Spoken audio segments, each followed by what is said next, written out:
of us believe. Why is this still going on? Why are people still throwing money at it? It's real simple. It's called the atomic bomb. In the 1940s, these nerds, these physicists, and E equals mc squared famous equation in its inspiration, E equals mc squared, by the way, is not the equation for the atomic bomb. It's a concept that all mass is energy. But we're not going to talk about that because I can make you doubt that in 3 words. Watch my film. The atomic bomb is world power. The entire world worries about if a country is going to have the atomic bomb. That's the most important, most powerful thing you can have. And who does that? Theoretical physicists in the beginning did that. So what happens? These theoretical physicists latch on to this. They start making theories about this, and they keep inventing particles and inventing ideas, and the model is really not a model, it's all an invention, it's a house of cards, but governments will throw money into it out of fear of being behind. In fact, the Higgs boson, which is supposedly discovered, but it was invented and of course pretended to be discovered, is they got all that money. Why do they get that money? Because they're looking for perhaps the next big thing, the next powerful bomb, the next powerful particle. If you find the God particle, maybe you will be the biggest world power. And Europe decided to do it ahead of the United States. And then when that happened, we got all these articles about we lost, we're falling behind. Falling behind what? A unicorn search? An expensive one? Thank goodness for some reason we didn't build that giant particle accelerator here in the United States and waste our time, because all particle physics since the 1930s, or even before that, in my opinion, should be thrown out. It's all invented. But it doesn't matter. The money's coming from governments who are fearful of some other country, and they're theoretical physicists finding the next thing. Every time they find something these days in the last 30, 40, 50, 60 years, nothing's happened because they're unicorns. This is Harry Potter. Harry Potter's just as real as particle physics. So that's one of the reasons. And it is a house of cards. And where does that come from? Well, it comes from, I'm a nerd. I work in the supercomputing research. That's one of my areas. Language and computers. I love physics. I love cosmology. I've got a degree in math. So yeah, I'm a nerd. I'm a computer programmer. Well, we nerds want to be loved. We're ostracized when I was a kid. I was picked on because I was smart, blah, blah, blah. And when that happens, we want to show the whole world that we're really smart. So a lot of us will go to MIT and become an astrophysicist, so I can go back to my class party and say, oh, what are you doing? Hey, look at the class there. Oh, he's an astrophysicist at MIT. That guy's really smart, isn't he? Yeah, we put these guys on pedestals. We think they're superhuman brains, and all they do is talk a double talk. They talk in paradoxes, and it's not because we can't understand it, but that's what they sell. Their revenge is that they say, you don't understand these paradoxes, which are impossible to understand because they're paradoxes. It's like saying, this is 3, but it's 2. There's 2 spaces, but it's 3 things. Which one is it? Well, there isn't a real answer. What they give us are paradoxical, nonsensical things like the Big Bang. Oh, the Big Bang, the universe was a pea. Well, what's around it? Not universe. So they create these paradoxes. They create these problems that they put way up there, and they say, you dumb little normal person won't understand it unless you come to our school. And then, of course, if you go against Einstein or you go against the Big Bang, they sit you down and say, do you want a career in this field? You don't do this. So they weed you out right away. They've ostracized many people who I now know are great scientists working outside the mainstream. So what do we have? We have nerds who want to be loved. When they want to be loved, they want to be put on a pedestal. They don't care if all this stuff is nonsense. A lot of them probably deep down inside know it. But they're there and they go do their stuff. They do their particle accelerators. They all make parties for themselves. They make giant machines that countries throw money at, and then they make these things and they pretend to find something, because if you make 1 million photographs a second with your computer of collisions, you're going to find what you want. Believe me, you're going to find what you want. And I won't even get into all the wrong assumptions about how they do that, but that's what they do. So we are into a state where we are at a crossroads. Just like politically we're at a crossroads where the rich have become so rich and the middle class and all of us have suffered for so long that it's a time for a revolution. The same thing is happening in physics and cosmology.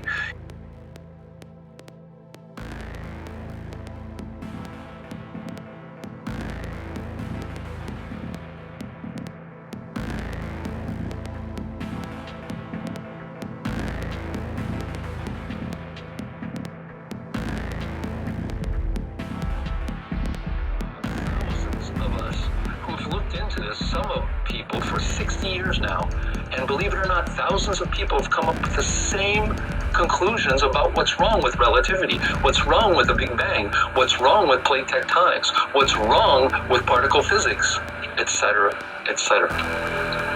So that's where we are, and that's why we don't have a giant revolution that's saying, okay, this is all wrong, because we need to have something to replace it, and some of us are working on that. We are ready for reality. We're ready, and we are a silent majority. That is, the people who are now listening to all this mumbo jumbo, they don't buy it. Most of the scientists don't go into this field. In fact, call up any university. I gave my mom a list of 50 universities here in the United States and in Canada. Find relativity experts. Couldn't find any. None. Kip Thorne was one. Nobody else, well, they sort of, he's our relativity guy. Nobody special. Why? Nothing comes out of it. No, GPS doesn't use it.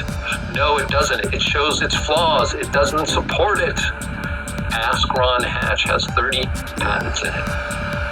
This is what's happening. This is where we are. That's why I'm out here, because I'm giving a voice to the silent majority, which is 99.99% of the engineers and scientists don't believe in multiverses, don't believe in brains.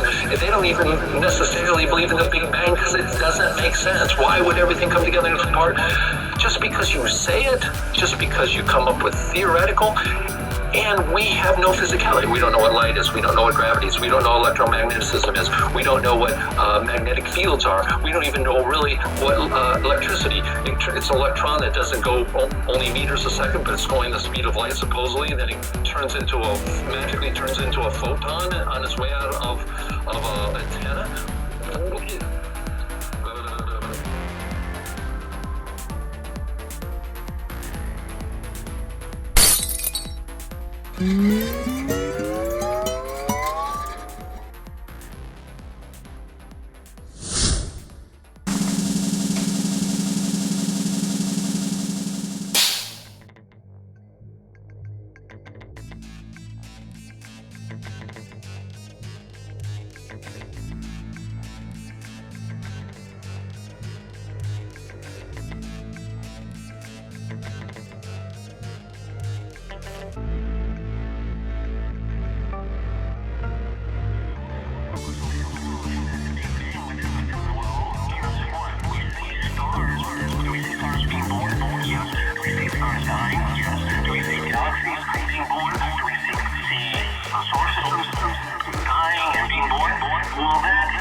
Well, we have answers for that.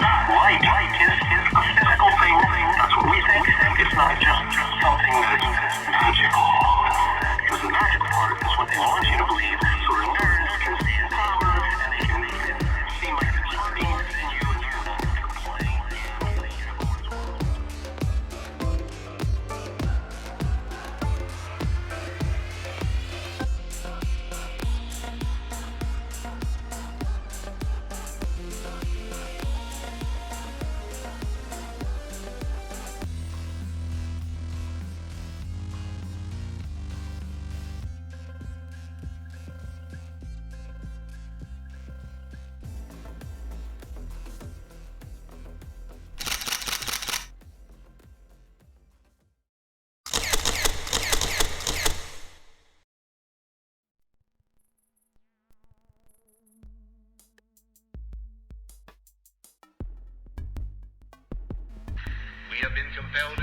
vast proportions.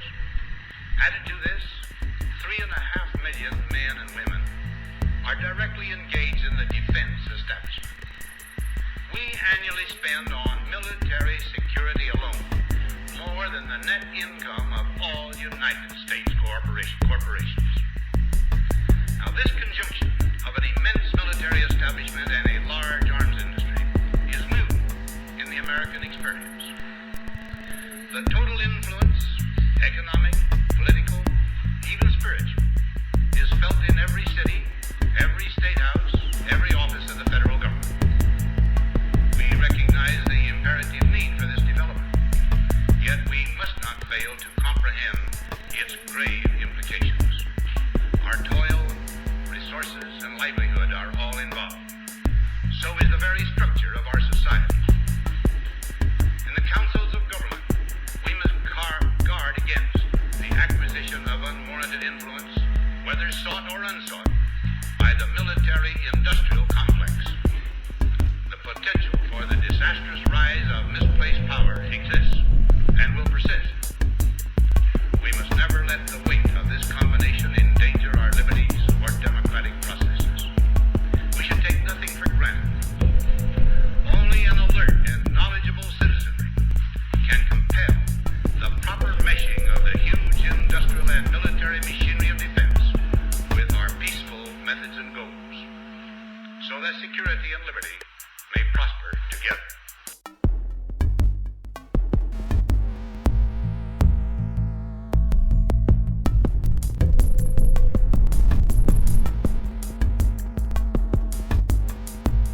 People know about Eisenhower's famous farewell speech to his nation, warning about the military-industrial complex and its potential for misuse of power.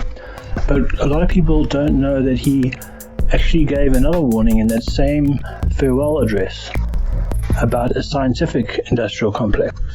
And he gave pretty much the same warning, but I'm not going to praise it for you. You can just listen to it for yourself, and I think you'll be quite stunned, as I was when I first heard it.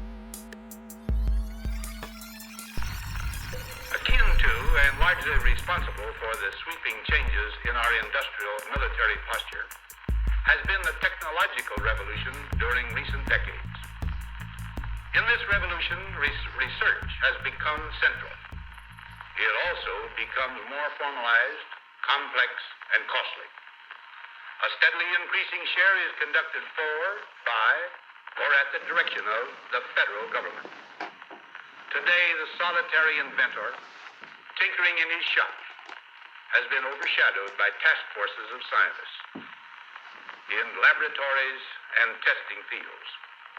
In the same fashion, the free university, historically the fountainhead of free ideas and scientific discovery, has experienced a revolution in the conduct of research.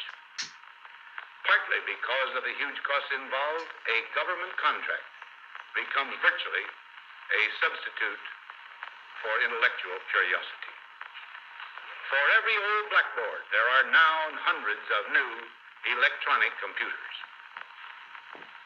The prospect of domination of the nation's scholars by federal employment, project allocations, and the power of money is ever present and is gravely to be regarded. Yet in holding scientific research and discovery in respect, as we should, we must also be alert to the equal and opposite danger that public policy could itself become the captive of a scientific, technological